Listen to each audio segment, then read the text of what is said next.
Hey everyone, welcome back to The Truth About Us.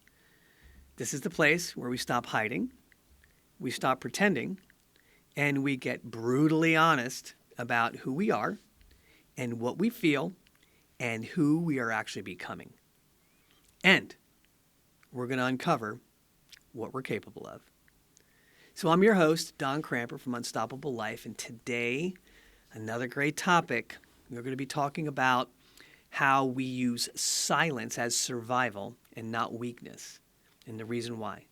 Because there's a moment that I know all too well, and most of you probably do too, that we want to say something, when an opportunity or a situation shows up, but we feel in our body and in our chest, maybe our jaw tightens and our mind starts racing. And then guess what happens? We don't say it. We freeze, we stop, we kind of swallow it. Maybe we change the subject, or maybe we nod instead of disagree.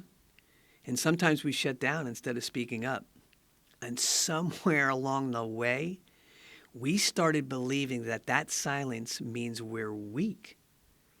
But what if that wasn't true? What if silence isn't weakness at all? And really, what if it was a form of survival? So this is really the truth about shutting down or being silent. And I'll talk about me for a minute. Maybe probably you that are listening are very familiar with this or feel this way too. But silence wasn't just a choice for me. It was a strategy. And over time, that was a learned behavior. And because at some point in my life, speaking up came with a cost. I don't know if you felt this way, but it was for me. Maybe it was when I expressed an emotion, or I was told to man up, or it probably is when I tried to share how I felt and it was totally dismissed, mocked, or ignored. Does that sound familiar to anybody? Speaking our truth sometimes led to conflict or maybe a punishment or rejection or even a loss. So what happens over time is when we experience this is that our nervous system starts to adapt to whatever that habit is. So what I learned is staying quiet kept the peace, right? And not reacting kind of avoided escalation, and holding it kind of prevented consequences. And that worked for me, at least for a while. And that silence kept me safe.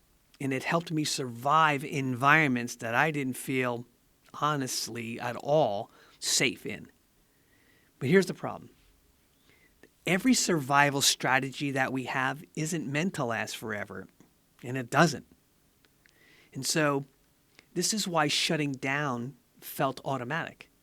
Okay, shutting down isn't something we decide to do. We wake up saying, I'm going to shut down today. It's something our body does for us, and it's out of habit. So when our nervous system senses threat, particularly emotional in general, it goes into protection mode. It's not fight or flight. It's another F word. Freeze. We freeze. Our voice locks up. Our thoughts start going all over the place, and they scatter, and our body goes numb or kind of feels heavy. And our words, all of a sudden, they disappear. But you got to remember this. This isn't weakness. This is a form of biology. It's your body's language telling you something. It's saying, the last time we spoke up, we got hurt, so let's not do that again.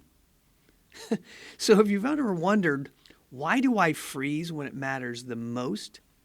Or let me put it this way, why can't we say what I really feel? Now you know. It was that habit in our biology of our body kind of freezing in that moment. So there is a cost of staying silent too long, though. And this is a part that we don't talk about enough, or quite honestly, even at all. So what once protected us eventually starts to imprison us, starts to limit us a lot. So our unspoken words don't disappear. They become what I've talked about before, stored energy. And that energy turns into something other than words. It becomes resentment or frustration or anger. or emotional distance or even physical tension. And often that kind of anger doesn't always come out as words. It just kind of appears unannounced and shows up as withdrawal or irritability, or we just even shut down even more. And we're not angry because we're broken. We're angry because we've been silent too long. And it's a message, just like in that last episode about angry. And that stored energy needs a place to relocate. So this is why speaking up feels dangerous, even like right now.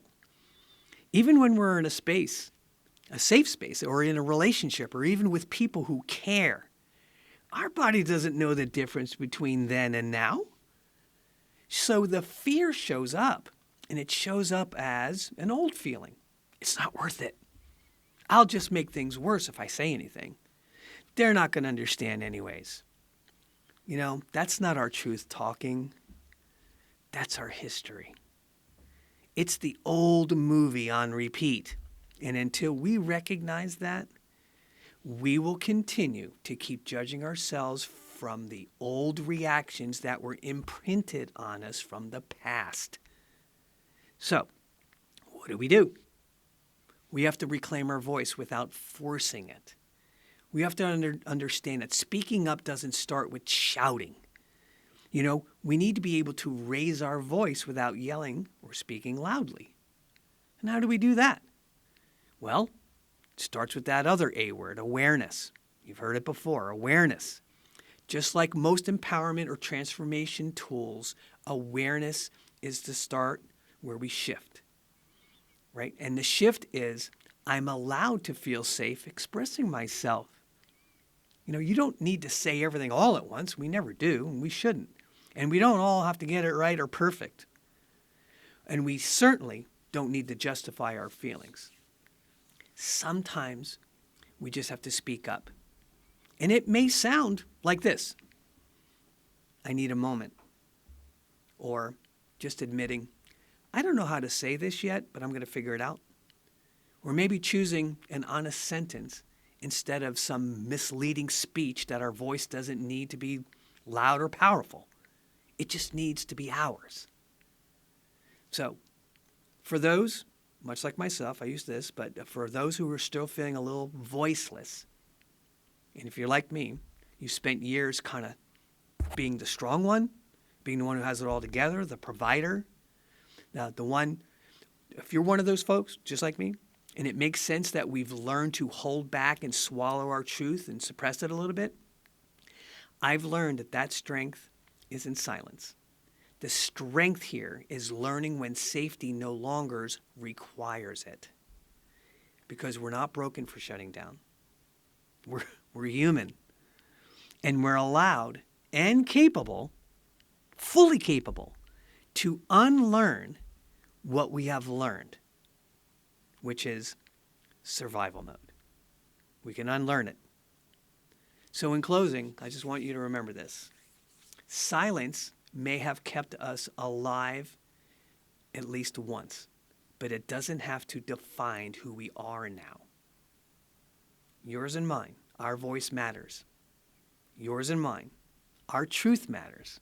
And reclaiming it doesn't mean we're becoming someone new. It means you're coming back home to ourselves. If you're ready to go a little deeper and continue that expansive growth and empowerment, check out my Unstoppable Life app. Just type in Unstoppable Life in your app store. Check it out. Some great stuff in there. And if you want something a little more personal, go to my website, unstoppablelifenetwork.com. Scroll down to the page, scroll down to that area where it says Contact Me, and request a free one-on-one discovery session with me, just me and you, and let's talk. Tune in next week when we'll be discussing the reasons why we feel completely alone, even when we're surrounded by the support of our friends and the people we feel comfortable around. And it's going to be in an episode I call The Loneliness No One Sees. Until then, stay honest, stay aware, and always keep choosing to come back home to yourself. Because this is the truth about us.